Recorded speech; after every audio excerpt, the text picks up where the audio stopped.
এই ভিডিও খুব গুরুত্বপূর্ণ ভিডিও, তাই সম্পূর্ণ ভিডিও দেখুন। সাজ্জাদ ইসলাম সরকার, আপনি লিখেছেন মসজিদে কি কোনো কিছু মানত করা যাবে?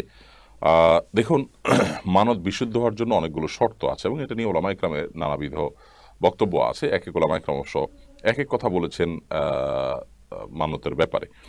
মানত ওয়াজিব হওয়ার জন্য, মানত বিশুদ্ধ হওয়ার জন্য যে শর্তগুলো আরোপ করা হয়ে থাকে তোর মধ্যে থেকে একটা শর্ত এটাও ভিডিওটি শেয়ার করুন। যে, যে বিষয়ে আপনি মানত করবেন ওই বিষয়ে শরীয়তে কোনো ওয়াজিবের মানে ওই আইটেমটা শরীয়তে কোনো না কোনো ক্ষেত্রে ওয়াজিব সাব্যস্ত হবে, এরকম আইটেমের মানত আপনি করতে পারবেন।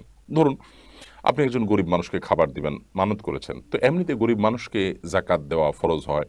কোনো কোনো ক্ষেত্রে তাদেরকে, তারা অভাবী হলে আপনার সামর্থ্য থাকলে তাদেরকে আপনি সাহায্য করা আপনার জন্য আবশ্যকের পর্যায়ে চলে যায়। তো এইরকম বিষয় আপনি যদি মানত করেন যে আমার অমুক কাজটা হলে আমি এতজন গরিবকে খাওয়াবো, এটা ঠিক আছে। কিন্তু যেই কাজটা কোনো সময় ফরজ বা ওয়াজিব হয় না, সে বিষয়ে যদি আপনি মানত করেন তাহলে মানত বিশুদ্ধ হবে না।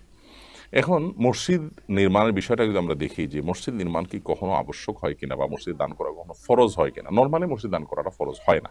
বিধায় নর্মাল এবং স্বাভাবিক অবস্থাতে এটা আসলে বেশি বেশি শেয়ার করুন। মানতের কোনো আইটেমের মধ্যে পড়ে না। অবশ্য বিশেষ পরিস্থিতিতে মসজিদও নির্মাণ করা আবশ্যক হতে পারে।